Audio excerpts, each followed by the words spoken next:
গোপীনাথপুর বাজার হয়ে হাসপাতালের দিক দিয়ে ওনার বাসাতে যাচ্ছিলেন প্রতিদিনের নিয়ত মাদক ব্যবসায়ী মাদকখোর আলী নির্মমভাবে ওনাকে কুপিয়ে জখম করে গোপীনাথপুর গ্রামবাসী গোপীনাথপুর সিএনজি চালক ভাইয়েরা তারা কসবা নিয়ে যায়। কসবা সরকারি হাসপাতাল চিকিৎসার পর তারপর কুমিল্লা নেওয়া হয়। কুমিল্লা থেকে ঢাকা মেডিকেল কলেজে নেওয়া হয়। তারপর আরেকটি হাসপাতালে চিকিৎসা হয়। টোটাল 6 ব্যাগ রক্ত দেওয়া হয়। তারপরে নেওয়া হয় ঢাকা শ্যামলী হাসপাতাল।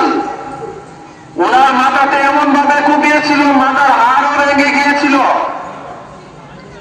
উনি আর 3টা 10 মিনিটে মৃত্যুবরণ করেন। ওনারটা কিন্তু মৃত্যুবরণ নয়, গ্রামবাসী এখনো সুচ্ছের হন।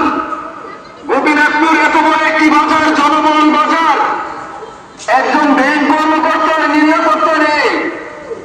মাদকখোর মাদক ব্যবসায়ী নির্মমভাবে ওনাকে কুপিয়ে হত্যা করে। ইন্না লিল্লাহি ওয়া ইন্না ইলাইহি রাজিউন। ওনার গ্রামের বাসা বগুড়া, এখান থেকে প্রায় 150-200 কিলোমিটার দূর। ওনার সন্তান, ওনার স্ত্রী, ওনার পরিবারের কথা চিন্তা করুন। গোপীনাথপুর গ্রামে আর কি বাইরে থেকে মানুষ আসবে? কোন নিরাপত্তা আছে?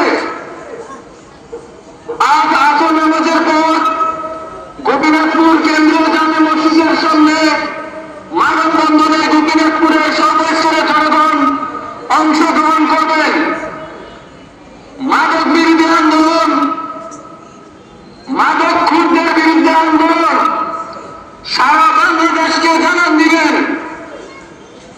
ব্যাংক কর্মকর্তা